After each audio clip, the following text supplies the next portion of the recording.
எனக்கு அருமையானவர்களே, मेरे प्रिय परमेश्वर के लोगों, இந்த ஆராதனை நாளுக்காய் ஸ்தோத்திரம். तो इस आराधना के दिन का धन्यवाद करता हूँ. இந்த நாளிலும் பரிசுத்த ஆவியானவர் நம்மை நல்ல ஆராதிக்க உதவி செய்வாராக.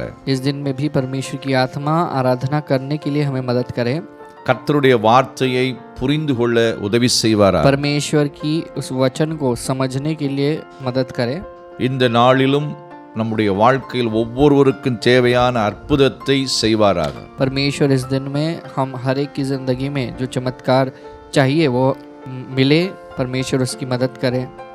நீங்கள் எங்கிருந்து பார்த்து கொண்டிருந்தாலும் எங்களோடு இணைந்து ஜெபியுங்கள். आप चाहे कहीं से भी देखें, हमारे साथ अब जुड़ जाइए और प्रार्थना कीजिएगा. நாம் கண்களை மூடி நாம் ஜெபம் பண்ணுவோம். हम आंखों को बंद करेंगे और प्रार्थना करेंगे. எங்கள் அன்புள்ள ஆண்டவரே, हमारे प्रिय पिता, இந்த நாளின் ஆராதனைக்காக ஸ்தோத்திரம். इस दिन की आराधना के लिए धन्यवाद करते हैं. பரிசுத்த ஆவியானவர் ஆரம்பம் முதல் முடிவு வரைக்கும் பொறுப்பெடுத்துக் கொள்ளும். पवित्र आत्मा आप शुरुआत से लेकर अंत तक इन सब की देखभाल करें. ஆராதனையின் அபிஷேகம் வெளிப்படட்டும். आराधना का अभिषेक इस वक्त में हमारे पास प्रकट हो. ஆராதிக்கும் பொழுது, ஜெபிக்கும் பொழுது, வசனம் கேட்கும் பொழுது அற்புதங்களும் அடையாளங்களும் உண்டாகட்டும். आराधना के वक्त में, वचन को सुनने के वक्त में चमत्कार और चिन्ह हो जाए. பலத்தினாலும் அல்ல, பராக்கிரமத்தினாலும் அல்ல, உம்முடைய ஆவியினால் எல்லாம் ஆகும். ना ही बल से, ना ही पराक्रम से, परंतु परमेश्वर की आत्मा से सब कुछ होगा. பெரிய காரியங்களை செய்யும். महान चीजों को करना. இயேசுவின் நாமத்தில் பிதாவே, यीशु के नाम में पिता. ஆமென். आमेन. எனக்கு அருமையானவர்களே, मेरे प्रिय लोगों, நாம் எல்லாரும் நாம் இணைந்து கர்த்தரை நாம் ஆராதிப்போம். हम सब जुड़ेंगे और परमेश्वर की आराधना करेंगे. ஆராதனைக்கு பிறகு நாம் கர்த்தருடைய வார்த்தையை நாம் கேட்போம். आराधना के बाद हम परमेश्वर के उस शब्द को सुनेंगे Let us worship together. और सब मिलकर परमेश्वर की आराधना करेंगे. Praise the Lord. इस दिन में भी आप सभी का हम स्वागत करते हैं यीशु मसीह के नाम से. इस रविवार के दिन में भी हम सब एक साथ इकट्ठा हुए हैं परमेश्वर की आराधना करने और परमेश्वर की स्तुति करने हैं. तो आइए सब मिल के हम ऊंची आवाज़ में ताली बजा के हम थोड़े गीतों को गा के हम परमेश्वर की नाम को ऊँचा करेंगे. तो आइए जिस जगह में बैठे हो उस जगह में आप खड़े हो जाओ. இந்த இடத்துல உட்காந்துருக்கீங்களா அந்த இடத்துல எழுந்து கரங்களை தட்டி உற்சாகமாக இந்த பாடல்களை பாடி நம் கர்த்தருடைய நாமத்தை மகிமைப்படுத்தலாம். முதலாக இயேசு நல்லவர் என்ற பாடியை நம்ம பாடலாம்.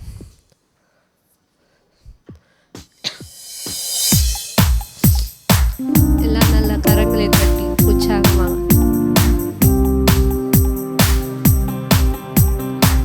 இயேசு நல்லவர், இயேசு வல்லவர், என்றென்று மாறாதவர், அவர் என்றென்று மாறாதவர். இயேசு நல்லவர், இயேசு வல்லவர், என்றென்று மாறாதவர், அவர் என்றென்று மாறாதவர்.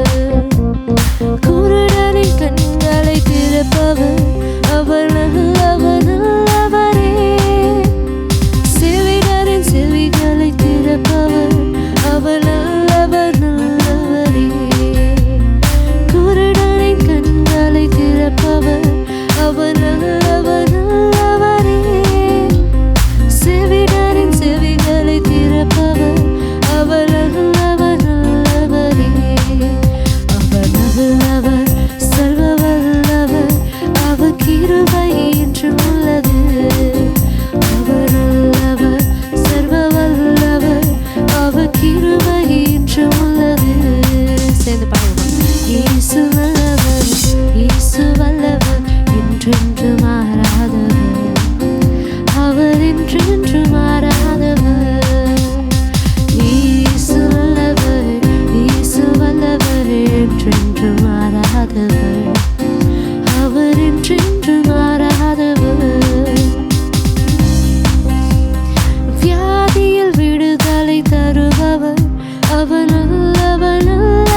நேற்றும் என்றும் என்றும் மாறாத நல்ல ஒரு நல்ல தேவனாய் क्या वो कल आज और कभी नहीं बदलता है, वो हमेशा हमारे साथ रहता है।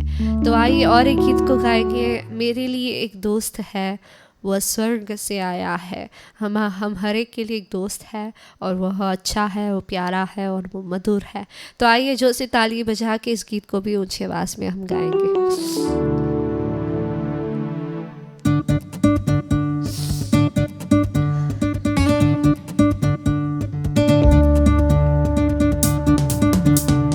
तो जोर से ताली बजा के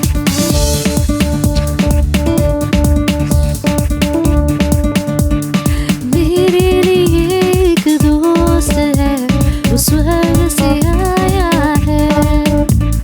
मेरे लिए एक दोस्त है, वो स्वर्ग से आया है। दोस्त के साथ दोस्ती करो, वो कितना प्यारा है। दोस्त के साथ दोस्ती करो, वो कितना प्यारा है। मेरे लिए एक दोस्त है, वो स्वर्ग से आया है। मेरे लिए एक दोस्त है, वो स्वर्ग से आया है। दोस्त के साथ गाते रहे, वो कितना मधुर है। दोस्त के साथ गाते रहे, वो कितना मधुर है। एक दोस्त है, वो स्वर्ग से आया है। मेरे लिए एक दोस्त है, वो स्वर्ग से आया है। दोस्त के साथ गाते रहे, वो कितना मधुर है। दोस्त के साथ गाते रहे, वो कितना मधुर है। मेरे लिए दोस्त है, वो स्वर्ग से आया है। मेरे लिए एक दोस्त है, वो स्वर्ग से आया है। दोस्त के साथ दोस्ती करो, वो कितना प्यारा है। दोस्त के साथ दोस्ती करो, वो कितना प्यारा है। मेरे लिए एक दोस्त है, वो स्वर्ग से आया है। मेरे लिए एक दोस्त है, वो स्वर्ग से आया है। हो मेरे लिए एक दोस्त है, वो स्वर्ग से आया है। मेरे लिए एक दोस्त है, वो स्वर्ग से आया है। हालेलुया। हमारे लिए एक दोस्त है जो हमारी पूछताछ करता है और हमारे ऊपर इतना ध्यान रखता है और हमें हर एक दिन वो संभालता है। वो जो दोस्त है वो प्यारा है और मधुर है और वो सच्चा है। उसके जैसे इस दुनिया में और कोई हमें एक अच्छा दोस्त नहीं मिल सकता है। वचन में लिखा है, यदि तुम्हारी माँ भूल जाती है तो भी मैं तुम्हें नहीं भूलूंगा। ताई उन्हें மறந்தாலும் நான் உன்னை ஒருபோதும் மறவேன் என்று ஆண்டவர் நம்ம வசனத்தில் நம்ம படித்து பார்க்குறோம். ஒவ்வொரு நாளும் நம்ம யாரும் நம்மளை கேட்காட்டியும் நம்மளோட வேதனை அறியாட்டியும் அவர் நம்ம வேதனை அறிந்திருக்கிறார். அவர் நம்ம எந்த பாடுகளில் போகிறோம் அதை அறிந்திருக்கிறார். நம்ம பலவீனத்தை அறிந்திருக்கிறார். அவர் நம்மளை பார்த்து சொல்கிறார், நான் உன்னை தாங்குவேன், உன்னை நான் ஒருபோதும் மறக்க மாட்டேன், நான் உனக்காக இருக்கேன், நான் உன்னை தூக்கி சுமப்பேன், ஒவ்வொரு நாளும் உன்னை சுமக்க நான் வல்லவராக இருக்கேன்.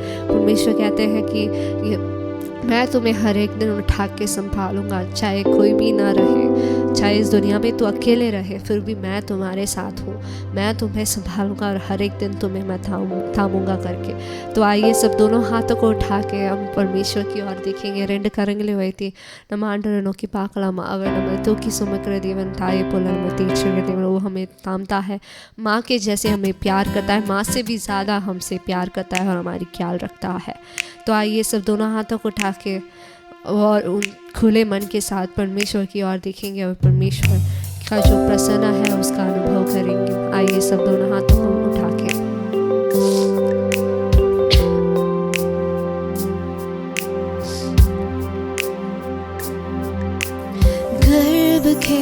समय से पाला है,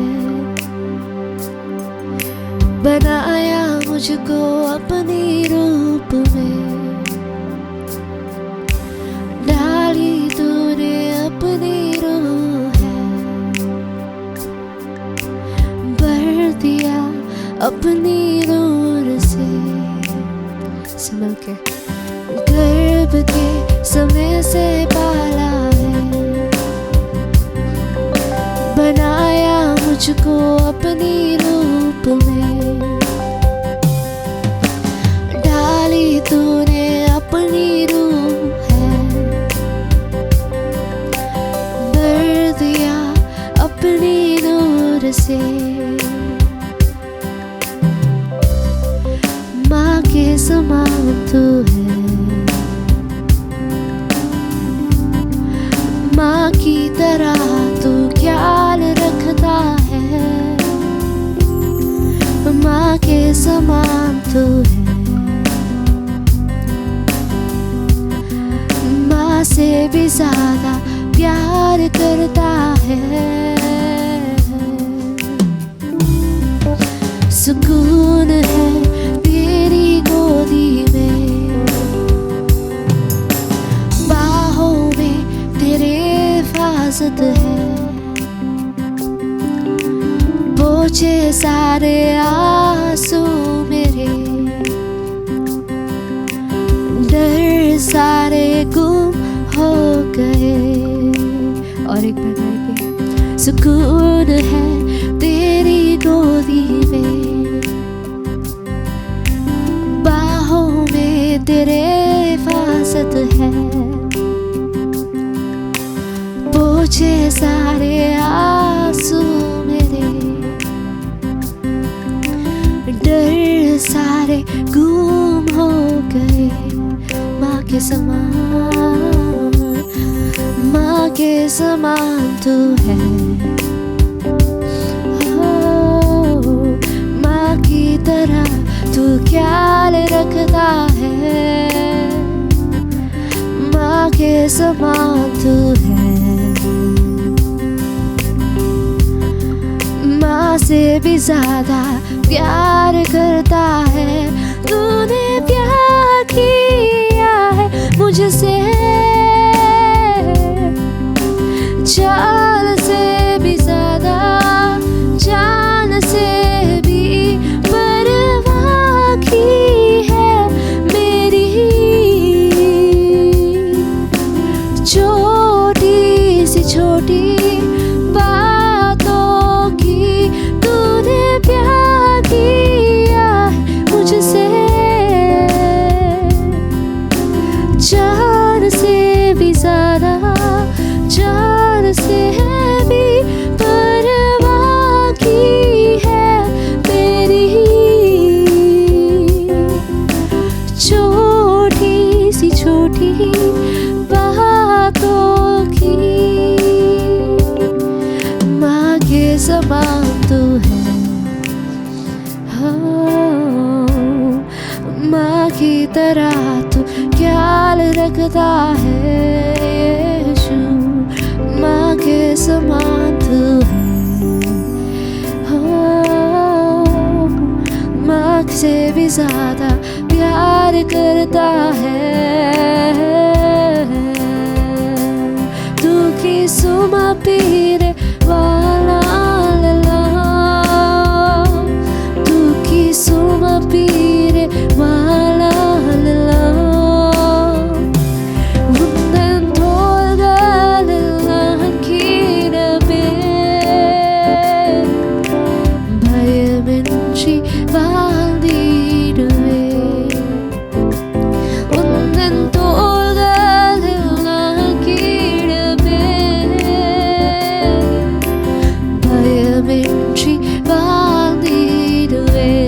tu qui suma pire, tu qui suma pire wala, tu qui suma pire wala, unden tolga dalla kirabe, daya bintri vali.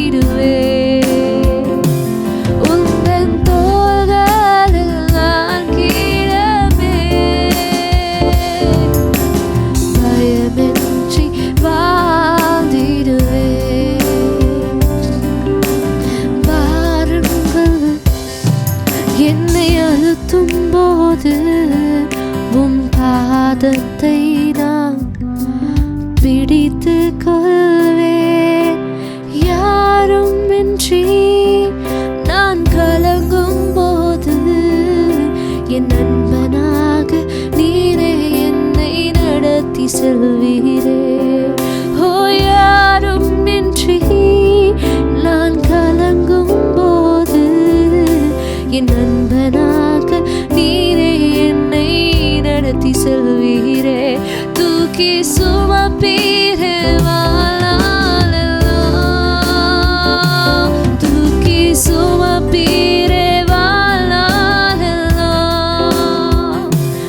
உந்தன் தோள்களில் நான் கீழவேன், பயமின்றி வாழ்ந்திடுவேன். உந்தன் தோள்களில் நான் கீழவேன், பயமின்றி வாழ்ந்திடுவேன். பரமேஸ்வர் அவருடைய தோள்களை ஒவ்வொரு நாள் நம்ம கிடக்கும் போது அவர் நம்மளை தூக்கி சுமப்பார். ஒரு நண்பனை போல நம்ம ஒவ்வொரு நாள் நடத்தி செல்வார். யாருமில்லாத நேரத்தில் அவர் நம்மளை தாங்குவார். நம்ம கலங்கி போன நேரத்தில் அவர் நம்மளுக்காக இருக்கிறார். நம்மளுடைய கண்ணீர் யாவையும் துடைத்து விட்டு நம்முடைய பாரங்கள் யாவையும் எடுத்து विட்டு அவர் நம்மளை सुरमक वल्लवरा क्या. जब कोई भी नहीं रहता है तो परमेश्वर एक दोस्त के समान हमारे पास आके हमें हर एक दिन वो चलाता है और हर एक दिन हमारी सारी जो चिंता को दूर करके हमारी सारी आंसू को पोंछ के वो हमारे साथ रह के हर एक दिन हमारे हाथों को पकड़ के वो चलाता है. परमेश्वर इस दिन में भी परमेश्वर हर एक के मन में जो भी बोझ है, जो भी कष्ट के साथ है, उनके सारे बोझ को हटा देना. उनको आपके बल से आज इस दिन उनको भर रहे हो, उसके लिए हम धन्यवाद करते हैं. उनके सारे आंसू को आप पोंछ रहे हो, उसके लिए हम धन्यवाद करते हैं. लगातार इस हफ्ते भर हर एक बच्चे को आप संभालने वाले हो, उसके लिए हम धन्यवाद करते हैं. आने वाले जो दिनों में भी परमेश्वर और आपके लिए जीने के लिए और आपके लिए वैराग के साथ रहने के लिए हर एक को मदद करना और हर एक को संभाल लेना. ये छोटी सी आराधना को तुम्हारे हाथों में समर्पित करके हम प्रार्थना करते हैं अच्छे पिता. आमीन. எனக்கு அருமையானவர்களே, मेरे प्रिय परमेश्वर के लोगों, இவ்வளவு நேரம் நாம் கர்த்தரை நாம் துதித்து ஆராதித்து கொண்டிருந்தோம். इतना समय हमने परमेश्वर की आराधना की और स्तुति की.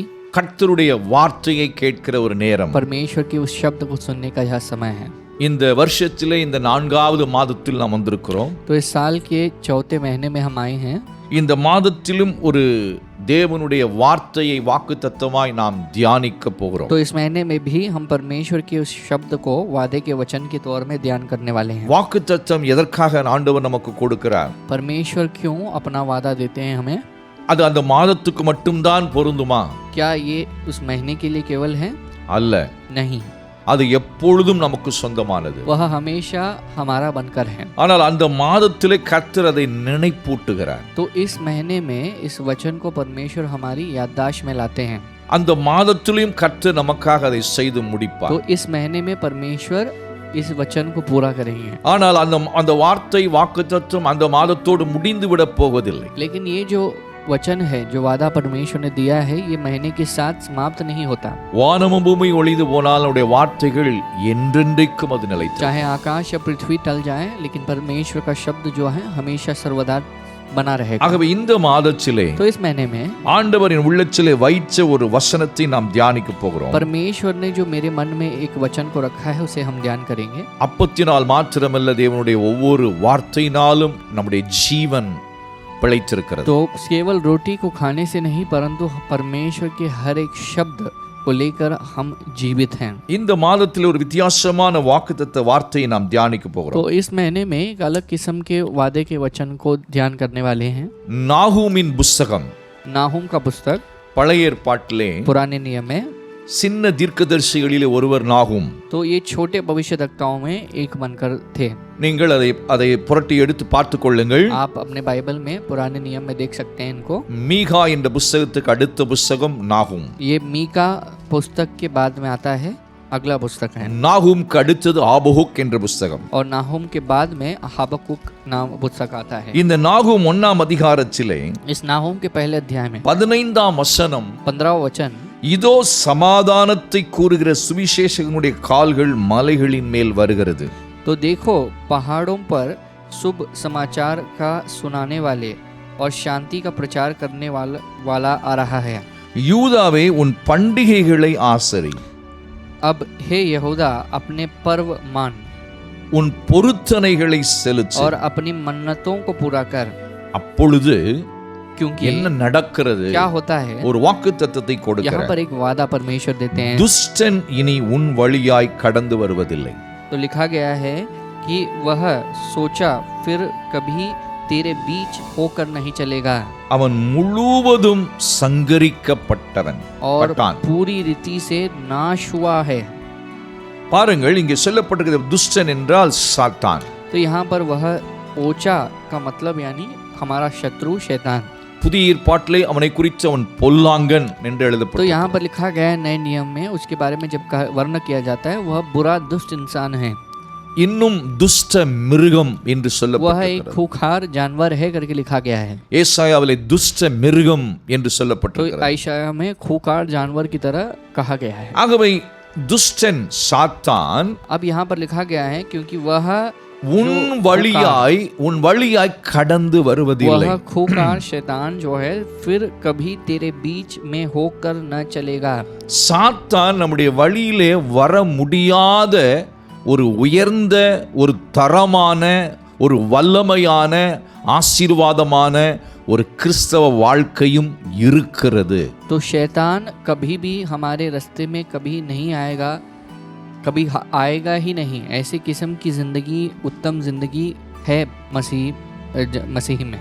இந்த கடைசி நாட்களிலே इस अंतिम दिनों में அப்படிப்பட்ட ஒரு ஸ்டாண்டர்டான ஒரு பவர்ஃபுல் கிறிஸ்டியன் லைஃபுக்குள்ளே ஒவ்வொரு மனிதனும் வர வேண்டும் என்று தேவன் எதிர்பார்க்கிறார், வரவேற்கிறார். तो परमेश्वर इस अंतिम दिनों में इस तरह की उत्तम जिंदगी को जीने के लिए कहते हैं और इसे जीने के लिए स्वागत करते हैं. परमेश्वर हमें बुलाते हैं.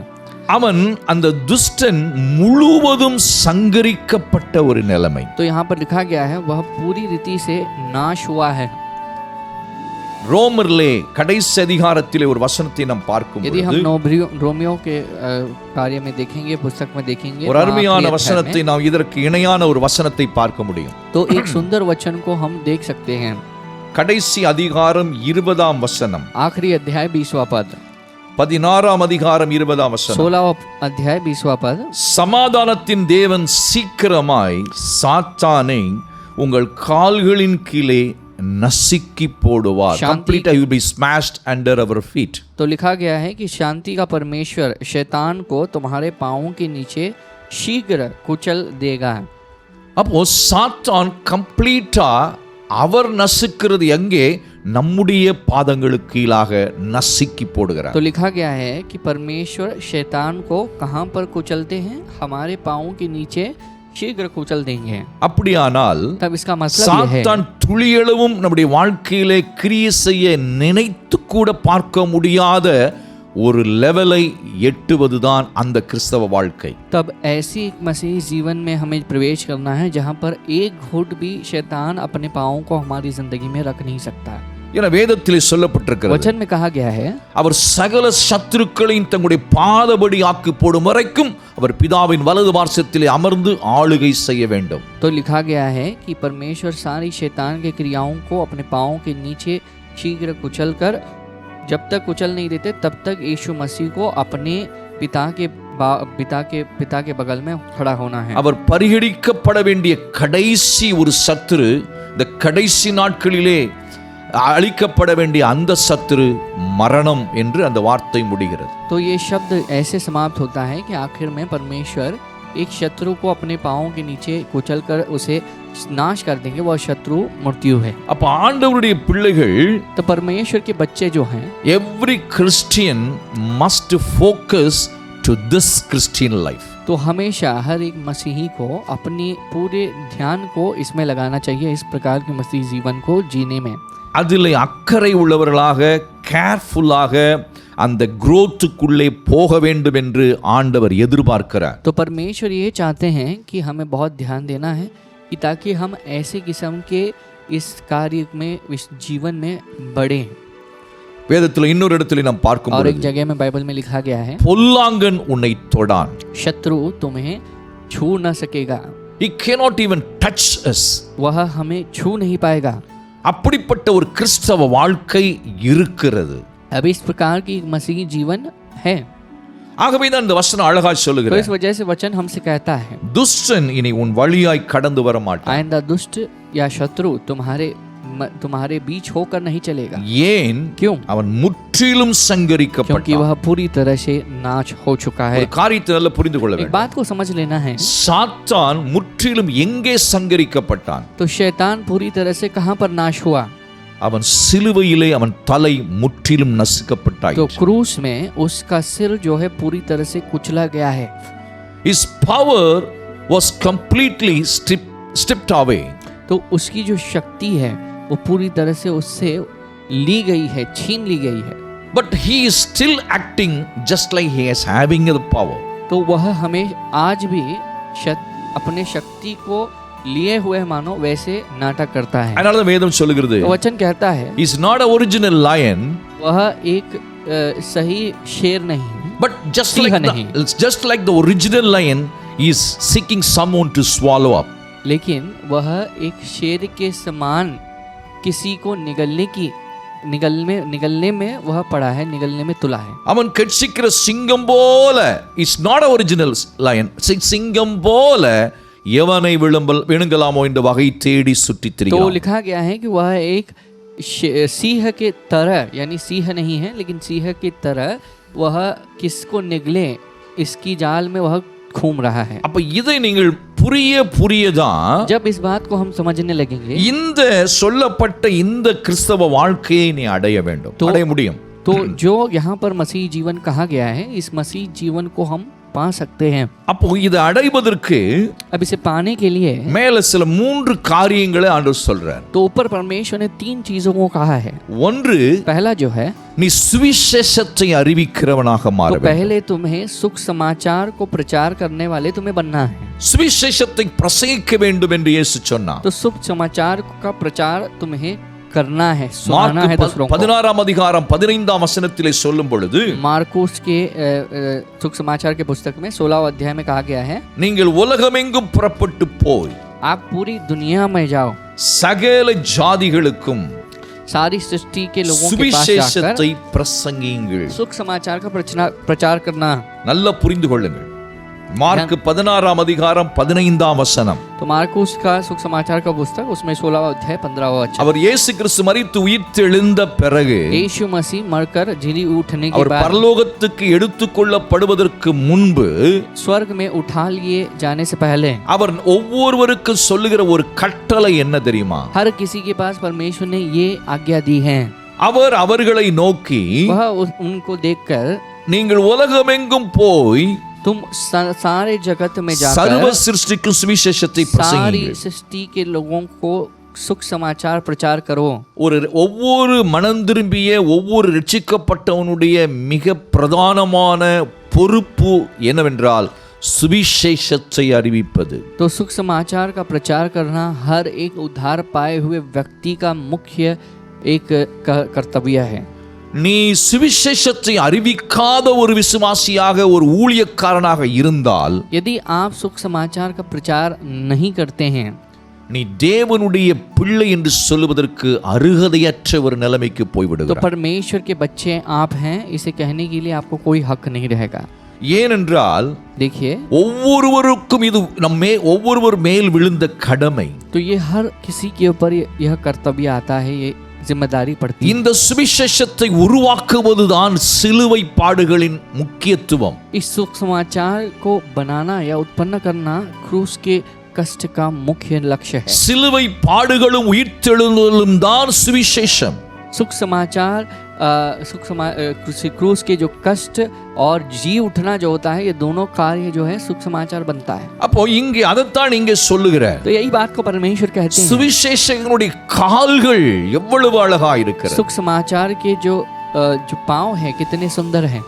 சமாதானத்தை கூறுகிற சுவிசேஷகனுடைய கால்கள் மலைகளின் மேல் வருகிறது. समाधान का प्रचार करने वाले सुख समाचार के जो पांव जो हैं वे पर्वत में आते हैं। நீ சுவிசேஷத்தை அறிவிக்கும்படி உன் கால்கள் நடந்து செல்ல வேண்டும். तो लिखा गया है कि तुम्हें सुख समाचार का प्रचार करने तुम्हारे पांवों को चलना चाहिए, तुम्हारे पैरों को चलना चाहिए। उस रास्ते से சுவிசேஷத்தை गुजरकर। தீவிரமாய் அறிவிக்கும் பொழுது துஷ்டன் உன் வாழ்க்கையிலே முற்றிலும் சங்கரிக்கப்பட்டான் என்பதை அடையாளங்களின் மூலமாய் அற்புதங்களின் மூலமாய் நீ கண்டுகளிப்பாய். सुख समाचार को तुम जब बहुत तेजी से जब प्रचार करने लगोगे, शत्रु बहुत नाश हो चुका है, उसे आप अपने आंखों के सामने चिन्ह और चमत्कार के माध्यम से देख सकते அப்ப हो। முதலாவது காரியம் என்ன? तो पहला विषय क्या है? சுவிசேஷத்தை பிரசங்கிப்பது. सुख समाचार का प्रचार करना या दूसरों को सुनाना। நீங்கள் 2 தீமோத்தி என்று நினைக்கிறேன் 1ஆம் அதிகாரத்தை நீங்கள் படித்து பார்த்தாலும் यदि 2 तीमुथियुस के निबंध में पहले अध्याय को यदि हम पढ़ के देखें, சுவிசேஷத்துக்காக நீ தீங்கு அனுபவி என்று சொல்லுகிறார். तो परमेश्वर यहाँ कहते हैं सुख समाचार के विषय में उस बात को लेकर तू दुख को सह। பவுல் தீமோத்திக்கு சொல்லும்பொழுது சொல்லுகிறார், पौलुस तीमुथी को इस तरह से कहते நீ हैं, சுவிசேஷத்து நிமித்தம் தீங்கு என்னோடு கூட அனுபவிக்க வேண்டும். सुख समाचार के कारण तुझे मेरे साथ दुख उठाना चाहिए। அதற்காகவே நீ அழைக்கப்பட்டாய். तो इसीलिए बुलाए गए हैं। அப்போ நல்ல புரிந்து கொள்ளுங்கள், சுவிசேஷத்தை அறிவிப்பது எவ்வளவு முக்கியத்துவம் வாய்ந்தது என்பதை புரிந்து கொள்ள வேண்டும். சுவிசேஷத்தை 8 2 तीमुथी 1:8 2 தீமோத்தி 1:8 2 தீமோத்தி 1ஆம் அதிகாரம் 8ஆம் வசனம். 2 तीमुथी पहला अध्याय 8वां पद। அங்கே சொல்லப்பட்டிருக்கிறதை நாம் பார்க்க முடியும். वहां पर कहा गया है 8ஆம் வசனத்தில் கடைசி 2வது பகுதி, நீ வெட்கப்படாமல் தேவ வல்லமைக்கேற்றபடி சுவிசேஷத்திற்காக என்னோடு கூட தீங்கு அனுபவி. तो लिखा गया इसलिए हमारे प्रभु की गवाही से तू जो है दुख उठा, सुख समाचार के कारण के लिए मेरे साथ दुख उठा कहा गया है। கடைசி நாட்கள் என்று சொல்லி கொண்டு அதை கேட்டுக்கொண்டு இருப்பது முக்கியமல்ல. ये आखिरी समय है, आखिरी दिनों में आ चुके हैं, इसे सुनना बहुत मुख्य नहीं। நீ எத்தனை பேருக்கு சுவிசேஷத்தை அறிவிக்கிறவனாக நீ மாறி இருக்கிறாய்? कितने लोगों के पास तुमने सुख समाचार को कहा है, सुख समाचार को सुनाया है। அந்த சுவிசேஷம் என்னை ரட்சித்தது என்று சொல்லப்பட்டிருக்கிறது. यहाँ पर लिखा गया है उस सुख समाचार ने मेरा उद्धार किया। அப்போ அந்த சுவிசேஷத்துக்காக நீ என்ன செய்திருக்கிறாய் என்பது முக்கியமானது. सुख समाचार के कारण इस सुख समाचार का हमने क्या किया है, के लिए क्या किया है। சுவிசேஷகனுடைய கால்கள் அழகா இருக்கிறது. तो लिखा गया है सुख समाचार के पांव जो हैं वे सुंदर हैं। ஆண்டவர் உன் கால்களை பார்க்கும் பொழுது இது சுவிசேஷத்துக்காய் நடந்து திரிகிற கால்கள் என்று பார்க்க வேண்டும். तो जब परमेश्वर आपको देखते हैं तो तुम्हें परमेश्वर को लगना चाहिए ये पांव जो हैं सुख समाचार के लिए चलते हैं। அப்படிப்பட்டவருடைய வாழ்க்கையிலே துஷ்டனாகிய சாத்தான் அவர்கள் வழியாய் வருவதற்கு யோசிக்கிறவனாய் அவன் பயப்படுவான். ऐसे किस्म के लोगों की जिंदगी में शैतान जो शत्रु है उनकी जिंदगी में आने के लिए भी डरेगा। அடுத்து ஒரு காரியத்தை சொல்றேன். और एक विषय को कहते हैं, இத குறித்து நிறைய சொல்லி கொண்டு போகலாம். यहाँ पर बहुत चीज कह सकते हैं, ஆனால் அடுத்து ஒன்னு சொல்றேன். अगला परमेश्वर உன் कहते हैं பண்டிகைகளை ஆசரி. तू अपने पर्व को मान। பண்டிகை என்றால் நமக்கு ஞாபகத்துக்கு வருவது கிறிஸ்மஸ், நியூ இயர், அது மட்டும்தான்.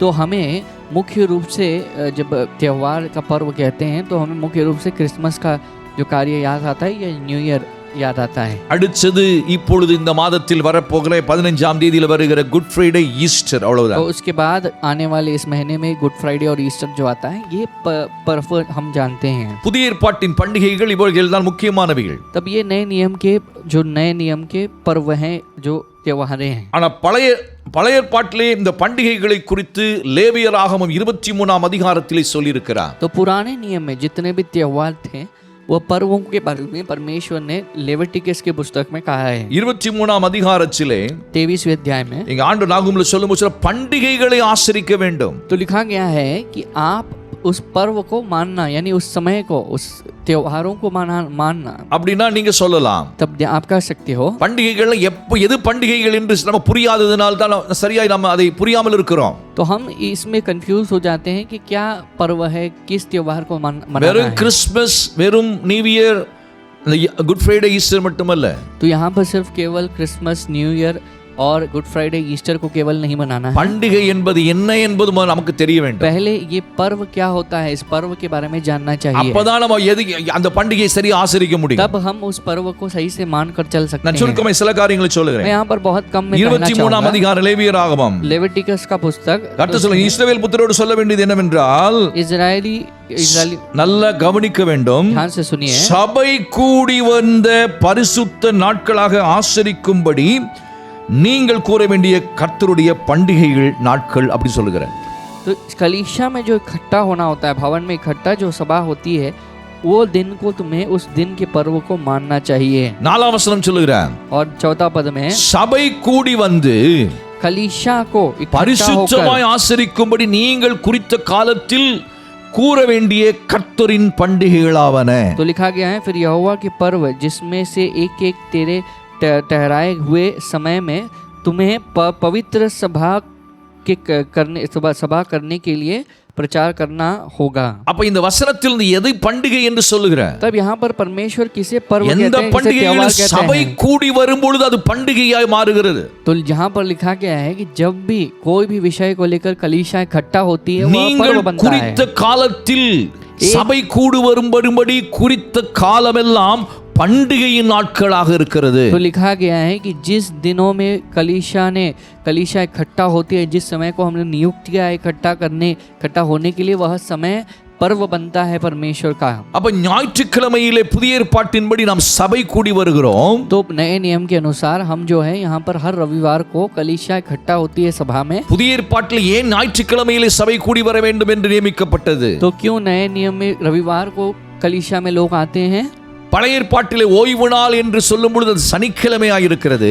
पुराने नियम में जब विश्राम का दिन कहा जाता है, वो शनिवार होता है। ஏன் அது ஞாயிற்றுக்கிழமையாய் புதிய ஏற்பாட்டில் மாற்றப்பட்டது? क्यों उसे नए नियम में नया रविवार बनाया गया? அது ஆண்டவர் உயிர்த்தெழுந்த ஒரு நாள். वह दिन में प्रभु जी उठे हैं। அப்படியானால் अगर ऐसा அது है, ஒரு பண்டிகையின் நாள். तो वह एक त्योहार का दिन है। அப்ப பண்டிகையை ஆசரிக்கிறவனுடைய வாழ்க்கையில தான் துஷ்டன் அவர்கள் வழியாய் வராமல் तो போவான். लिखा गया है, जो कोई भी उस पर्व को मानते हैं, वो शैतान तब उनके यहाँ नहीं आएगा। அப்ப பண்டிகையை நீ ஆசரிக்காமல் விட்டுவிட்டால், यदि तुम परमेश्वर के उस पर्व को नहीं मानते हो, அப்படியானால் சபை கூடி வருகிற அந்த நாட்களிலே நீ அசட்டை செய்து விட்டால், यदि आप कलीसिया में जो इकट्ठा होना होता है उन दिनों को आप ठुकरा देते हैं, துஷ்டன் உன் वழியிலே तो வருவான். दुष्ट तुम्हारे रास्ते में होकर आएगा। எபிரேயர்ல சொல்லப்பட்டிருக்கிறது. इब्रानियों में कहा गया है, இந்த 23ஆம் அதிகாரத்தை நீங்க முழுசும் படிக்க வேண்டும். तुम्हें इस 23वें अध्याय को पढ़ना है लेवी के அதுல पुस्तक என்னென்ன में। பண்டிகைகள் तो यहाँ சொல்லப்பட்டிருக்கிறது? पर किन प्रकार के त्योहारों को कहा गया है, पर्व பஸ்கா को कहा हुआ பண்டிகையை है। பத்தி சொல்லப்பட்டிருக்கிறது. पस्का त्योहार के बारे में कहा गया है, पर्व के बारे புளிப்பில்லா में। அப்ப பண்டிகையை பத்தி சொல்லப்பட்டிருக்கிறது. तो खट्टा रोटी के बारे में, खट्टा बिना खट्टा के रोटी जो होता है, यीस्ट के கூடார बिना। பண்டிகையை குறித்து சொல்லப்பட்டிருக்கிறது. तंबू का जो पर्व कहा गया है, இதெல்லாம் முக்கியமான பண்டிகைகள். ये सब त्योहार जो है मुख्य रूप से பஸ்கா हैं। பண்டிகை எதை காட்டுகிறது? बस का त्योहार क्या दिखाती है हमें? சிலுவையில் இயேசு பாடுபட்டதை காட்டுகிறது. यीशु मसीह जो क्रूस में हमारे लिए मार खाए हैं, कष्ट को सहे हैं, उसे दिखाता है। புளிப்பில்லா அப்ப பண்டிகை எதை காட்டுகிறது? ये रोटी जो बिना खट्टा है, உபவாசத்தின் कैसे நாட்களை காட்டுகிறது. वह उपवास के दिन को दिखाती हैं। அப்ப சபையில உபவாச ஜெபம் வைத்தால் அது ஒரு பண்டிகை. तो कलीसिया में एक उपवास की प्रार्थना हम रखते हैं, तो वो एक पर्व होता है, त्योहार होता है। இயேசுவின் இரத்தத்தை குறித்தும் அவருடைய பாவ மன்னிப்பின் அந்த பாடுகளை குறித்தும் பேசப்படுகிற எல்லா நேரங்களிலும் சபை கூடி வரும் பொழுது அது ஒரு பண்டிகையின் நேரம். तो जब यीशु मसीह के लहू के बारे में कहते हैं, हर समय जब कलीसिया इकट्ठा होता है, तो वह पर्व के दिन है। கூடார பண்டிகை என்றால் जब तंबू का दिन होता है, त्योहार, அதையும் நாம் அறிந்து கொள்ள வேண்டும். उसे भी समझना चाहिए। இப்போ பாருங்க, देखिए यहाँ புதிய पर ஏற்பாட்டில் என்ன சொல்லி இருக்கிறது? पुरानी नियम में क्या कहा गया है? அங்கே சொல்லும் பொழுது वहाँ पर कहा गया है, சபை கூடி வருகிற காரியத்தை குறித்து சொல்லி இருக்கிறார். कलीसिया में जो इकट्ठा होना होता है, उस विषय को लेकर कहते हैं।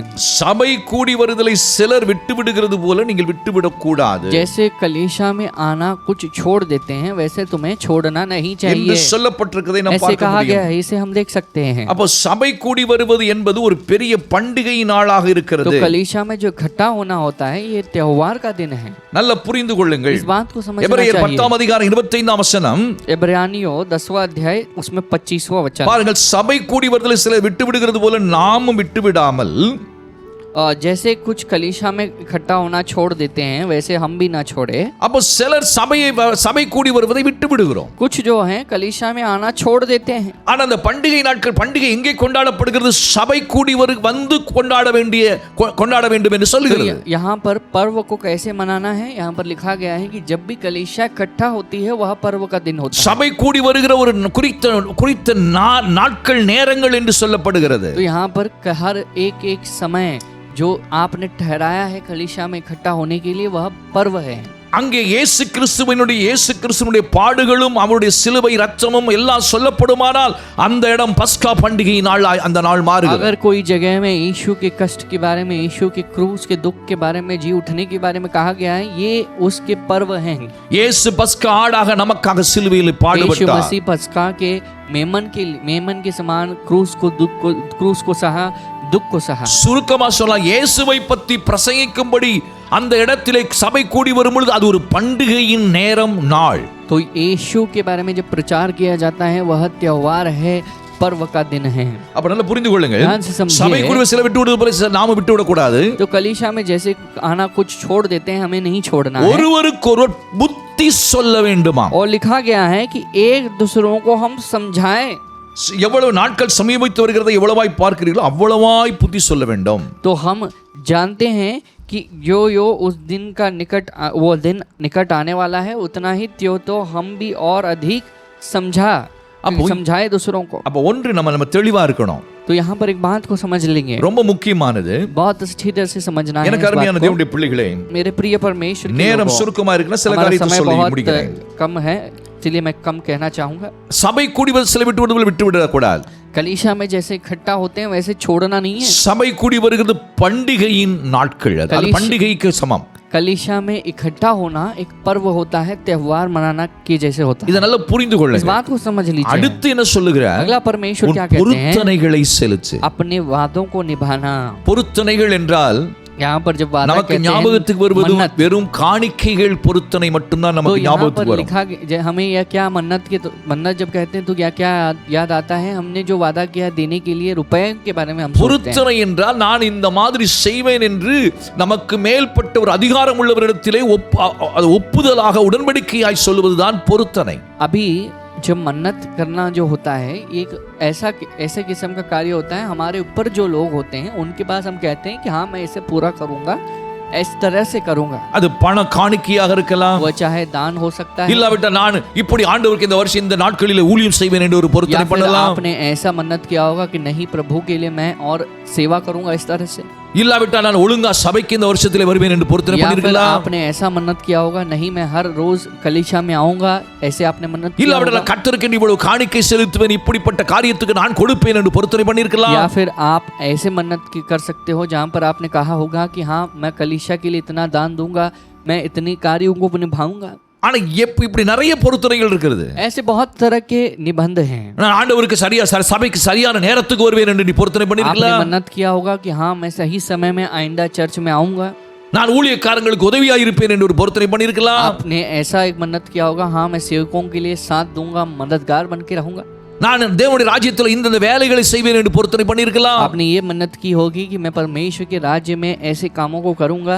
எந்த பொருத்தனை பண்ணினாலும், चाहे हम कोई भी प्रकार की मन्नत करें. பிரசங்கியின் புத்தகம் எக்லீசியாஸ்ல 5:5 என்ன சொல்லுகிறது? सबोपदेशक का पुस्तक 5वां अध्याय 5वां वचन क्या कहता நீ है? பொருத்தனை பண்ணினால், यदि तू मन्नत करे அந்த பொருத்தனையை நிறைவேற்றாமல் இருக்கும் பொழுது அது பாவமாக மாறி விடுகிறது. तो वो मन्नत को जब नहीं मानोगे वह तुम्हारे लिए पाप बन जाता है. பிரசங்கி 5:5 பார்த்து நான் முடிக்க போகிறேன்.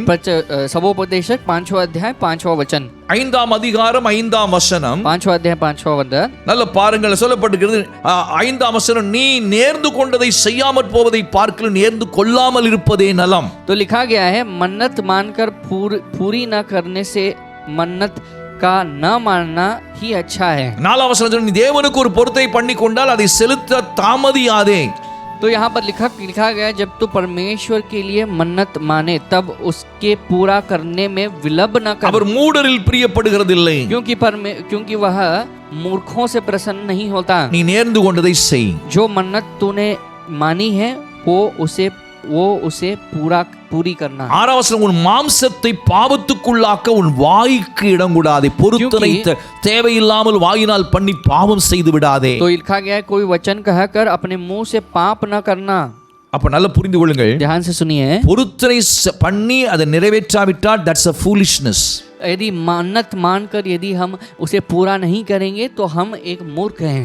அடுத்தது, अगला, உன் மாம்சத்தை நீ பாவமாக்கி விடுகிறாய், பாவத்துக்குள்ளாக்கி விடுகிறாய். तो यहाँ पर लिखा गया है तुम अपने शरीर को पाप करने के लिए रखते हो, पापी बन जाते हो. அதனால இன்னொரு இடத்துல வேதம் சொல்லுகிறது, और एक जगह में कहा गया है உன் சொற்களின் மிகுதியினால் பாவம் இல்லாமல் போய்விடாது. अपने ज्यादा शब्द बोलने से वहां पर पाप आता है. இன்னொரு இடத்துல வேதம் और சொல்லுகிறது, एक शब्द कहता நீ है, தேவனுடைய சமூகத்தில், அது இங்கேயே சொல்லப்பட்டிருக்கிறது பாருங்க. यहाँ पर भी कहा गया है கீழே ஆறாம் வசனத்தில் சொல்லும் பொழுது, 6वें वचन में, நான் தெரியாம பொருத்தனை பண்ணிட்டு அது புத்தி போய் பிசகினால் செய்தது என்று தூதனுக்கு முன் சொல்லிவிடா. தேவனுடைய சமூகத்திலே நான் தெரியாம சொல்லிட்டேன்னு சொல்ல முடியாது. சொல்ல பிறகு तो तुम्हें नहीं कहना है कि न ईश्वर के न दूतों के सामने कहना कि यह भूल से हुआ है. தேவன் உன் வார்த்தைகளினாலே கோபம் கொண்டு உன் கைகளின் கிரியை அழிப்பானேன். கைகளின் கிரியைகளிலே அங்கே ஒரு பாதிப்பு ஏற்படுகிறது. तो इससे क्या होता है कि क्योंकि परमेश्वर तेरे बोल सुनकर उपासना होकर और तेरे हाथ की क्रियाओं को नाश कर देते हैं. அதுதான் துஷ்டன் உன் வழியிலே வந்து விடுகிறான். तो यही बात को हम देख सकते हैं कि जो शत्रु है हमारे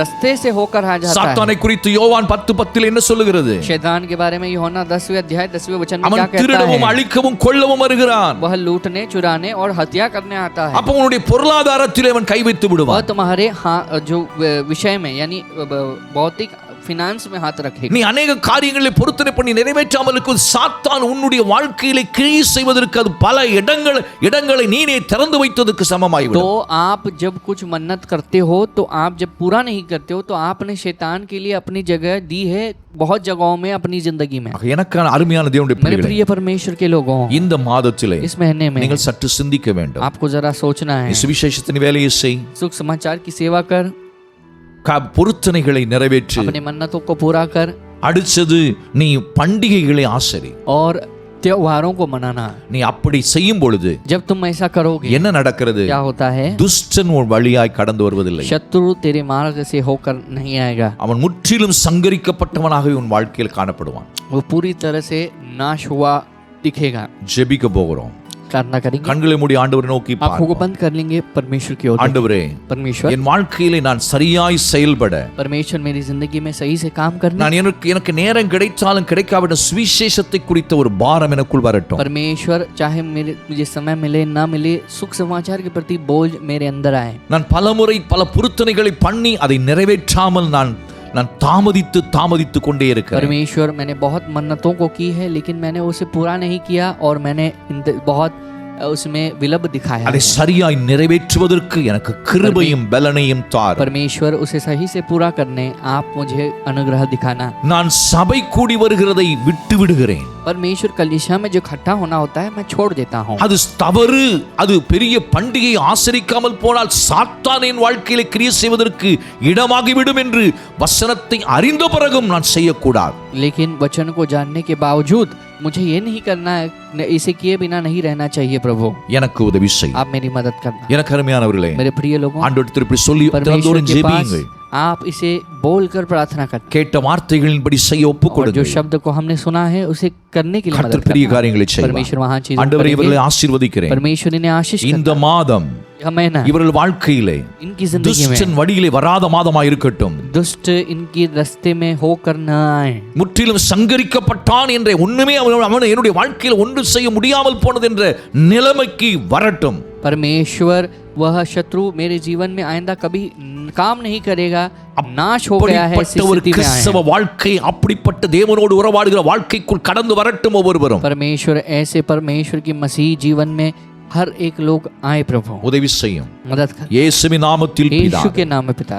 ஆமென். आमेन. என் ஆத்துமாவை கர்த்தரை हे मेरे मन ஸ்தோத்திரி. परमेश्वर का धन्य कर, என் முழு பரிசுத்த நாமத்தை हे ஸ்தோத்திரி. मेरे पूरे मन परमेश्वर का धन्य कर, என் ஆத்துமாவை கர்த்தரை हे ஸ்தோத்திரி. मेरे मन परमेश्वर का அவர் செய்த धन्य சகல कर, உபகாரங்களையும் उसके सारे மறவாதே. उपकारों को ना भूलना। ஆமென். ஆமென். நம்முடைய கர்த்தராகிய இயேசு கிறிஸ்துவின் प्रभु கிருபையும் यीशु मसीह की अनुग्रह, பிதாவாகிய தேவனுடைய அன்பும் पिता परमेश्वर का प्रेम, பரிசுத்த ஆவியினுடைய ஐக்கியமும் पवित्र आत्मा की உங்கள் संगति அனைவரோடும் சதா காலம் सदा இருப்பதாக. तुम्हारे साथ रहे। ஆமென். आमेन। God bless you. प्रभु तुम्हें आशीष करे। மறுபடியும் உங்களை சந்திக்கும் வரை जब तक आपसे मुलाकात नहीं தேவனுடைய करेंगे, கிருபை आप தேவனுடைய கிருபை परमेश्वर की अनुग्रह உங்களோடு இருப்பதாக. आपके साथ रहे। ஆமென். आमीन।